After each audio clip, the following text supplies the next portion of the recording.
اس سے آمدنی ہوتی ہے وقف بورڈ کی بھی. تو میرا بنیادی سوال یہ ہے کہ وقف کی جائیدادوں کو جو اتکرمن سرکار نے اور لوگوں نے کیا ہے اس کو خالی کرانے کا قانون لائے تو ہم سواگت کریں گے. اس کے بارے میں تو سوچ نہیں رہے. صرف ان کو یہ دکھ رہا ہے کہ اتنے لاکھ ایکڑ زمین ہے, 9 لاکھ ایکڑ زمین ہے, اس کو کیسے ہڑپا جائے. جہاں تک سوال اس بات کا ہے کہ اس کے اندر عورتوں کی بھی بھاگیداری ہو تو کیا ہے نہیں. میں اتر پردیش وقف بورڈ کا ممبر تھا. ہمارے بورڈ میں 2 مہیلائیں تھیں جو سرکار نے بھیجی تھی, نامینیشن کرا تھا. تو سرکار کو اس کے لانے کی ضرورت کیا ہے؟ میں تو سمجھتا ہوں کہ ضرورت اس بات کی ہے صرف کہ وقف کے اندر جو کرپشن ہو رہا ہے اسے روکیں, وقف کی سمپتیوں پہ جو اویدھ قبضے ہیں ان کو ہٹائیں اور ان کو انصاف دلائیں. وقف کے اندر بھی خود جو کرپشن ہے, وقف بورڈ میں بھی جو کرپشن ہے, اس کے خلاف بھی انکوائریز ہوں اور ان کے خلاف بھی کارروائی ہونی چاہیے. دیکھیے یہ سرکار بڑی کننگ سرکار ہے. یہ کسی بھی وقت سمپتی کے اوپر کوئی بھی ڈسپیوٹ کھڑا کر سکتی ہے, کسی بھی اپنے ایجنٹ کو لگا سکتی ہے اور وہ کوئی بھی ڈسپیوٹ کریٹ کر دے. جب وقت سمپتی پہ کوئی ڈسپیوٹ کھڑا کرے گا تو اس کے بعد جب انکوائری کرائیں گی, جہاں پہ ان کی سرکاریں ہیں, تو جو انکوائریز ہو رہی ہیں آج تک کوئی بھی انکوائری آپ نے ہندوستان کے اندر پچھلے 10 سال میں بی جے پی کے خلاف سنی ہے یا دیکھی ہے جس کی رپورٹ آئی ہو؟ وہ رپورٹ جان ہی ان کے فیور میں ہے اور یہ اس سمپتی کو ہڑپ کر لیں گے. اس طرح کے قانون لا کے یہ ایک کانفیڈینس کھو دیں گے ہندوستان کی دوسری بڑی آبادی کا. آخر یہ چاہتے کیا ہے کہ ہندوستان کے اندر انریسٹ جاری رہے, ہندوستان میں لوگ پیار محبت سے نہ جئیں, صرف سیاست ہندو مسلمان پہ کریں.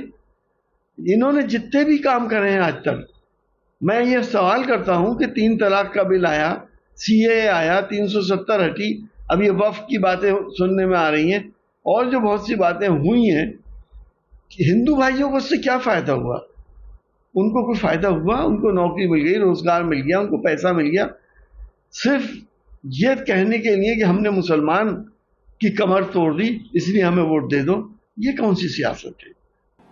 اب وقف امینڈمنٹ بل لا رہے ہیں, کانگریس بھی لائی تھی, لیکن وقف کوئی ابھی سے نہیں, کوئی کانگریس کا لایا ہوا نہیں ہے. وقف 1942 میں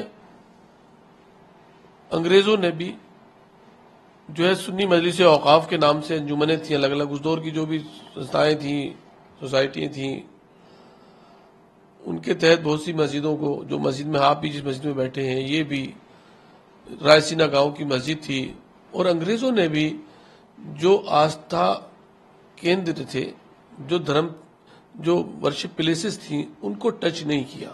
آس پاس کی جگہ بے شک انہوں نے ایکوائر کی, لیکن انہوں نے دھرم کے معاملات میں انٹرفیئر نہیں کیا.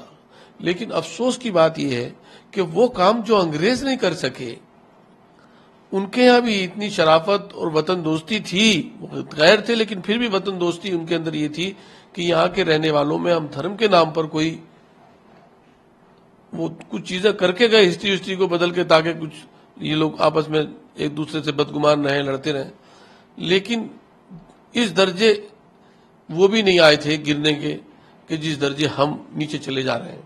اب اس سے کیا ہوگا؟ وقف ایک اسلامک لا ہے, اس کے مطابق وہ زمین, وہ جگہ, کوئی بھی ایسی چیز جس کو اوپر والے کے نام سے آدمی وقف کر دیتا ہے, دان دے دیتا ہے, اب اس کا مالک وہ اللہ ہے. صاف لکھا ہوا ہے کہ وقف کا مالک اللہ ہے, وہ اس کے نہ کوئی مالک ہو سکتا ہے, نہ کسی کو مالک بنایا جا سکتا ہے.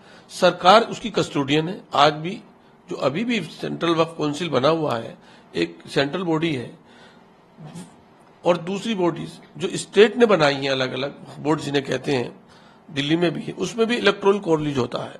الگ الگ سماج کے طبقوں سے لوگ اس میں نمائندے ہو کر آتے ہیں. کوئی قانون داں ہوتا ہے, کوئی سماج سیوی ہوتا ہے, کوئی اسکالر ہوتا ہے, لیڈیز بھی ہوتی ہیں, اور وہ اس کو جس مد کے لیے وہ چیز وقف کی گئی ہے, واقف نے کی ہے, اس کے من کے مطابق وہ غریبوں میں، بے سہاراؤں میں، بیواؤں میں، یتیموں میں وہ صرف کی جاتی ہیں۔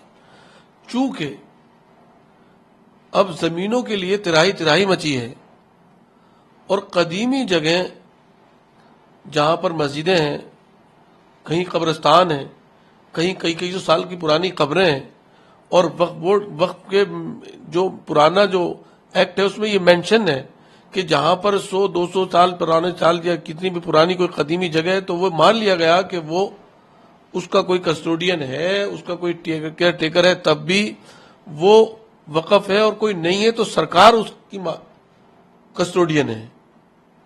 تو اس شک کو ہماری رولنگ پارٹی ختم کر دینا چاہتی ہے، اور یہ بھرم پھیلایا جا رہا ہے، یہ مس گائیڈ کیا جا رہا ہے کہ یہ تغلقی فرمان نکال کے جس جگہ کو چاہتے ہیں اس کو وقف کا کہنے لگتے ہیں۔ ایسا ہو ہی نہیں سکتا شریعت کے حساب سے۔ کسی کی جگہ پر کوئی قبر نہیں بن سکتی، کسی کی چھینی ہوئی زمین پر مسجد نہیں بن سکتی، وہاں نہ عبادت صحیح ہوگی، نہ کوئی اور پن اور ثواب کا کام کیا جائے گا وہ ٹھیک ہوگا۔ لیکن اس طرح سے جو ہے نیریٹو بنایا جا رہا ہے، جبکہ وقف کمشنر طے کرتا ہے، یہ اس گائیڈ لائن کے مطابق طے کرتا ہے جو گائیڈ لائن وقف ایکٹ میں ہے کہ کون سی جگہ کو۔ لیکن جب سرکاریں اپنی منمانی پر آتی ہیں اور اپنے شپت کا خیال نہیں رکھتے ان کو چلانے والے لوگ، تو راتوں رات سینکڑوں سال کے پرانے مزارات اڑا دیے جاتے ہیں، مسجدیں صفحہ ہستی سے مٹا دی جاتی ہیں۔ یہ تب ہوتا ہے جب انسان طاقت کے نشے میں آ کر کے اوپر والے سے لڑنے کا ارادہ کر لیتا ہے، چونکہ یہ تو اوپر والے کی چیزیں ہیں، یہ تو اوپر والے کی چیزیں ہیں، اس کا مالک وہ ہے جس کے نام پر وہ چھوڑ دی گئی ہے۔ اور جب آدمی اوپر والے سے لڑنے لگتا ہے، مالک سے لڑنے لگتا ہے اور اپنی شپت کو بھول جاتا ہے تو پھر وہ پنپتا نہیں ہے۔ اس سے کیا ہوگا؟ ہمارے دیش میں وقف نہیں ہے، پوری دنیا میں جہاں جہاں مسلم کمیونٹی آباد ہے وہاں جہاں مسجد ہے وہ وقف ہے، جہاں کوئی تالے کسی نے بنایا وہ وقف ہے۔ اگر وہاں بھی یہ خبریں جائیں گی تو ہمارا سر جھکے گا، اٹھے گا نہیں۔ کیوں کہ آرٹیکل 13 کے اکارڈنگ 30 میں یہ ہمارے سمویدھان میں لکھا ہوا ہے کہ کوئی بھی فرقہ اپنے رنگ، اپنے اس سے، اپنی ثقافت، اپنے کلچر سے، اپنی تہذیب سے، اپنے دھرم کے مطابق زندگی گزار سکتا ہے، اور یہی ہمارے ہندوستان کی خوبصورتی ہے، بھارت کی۔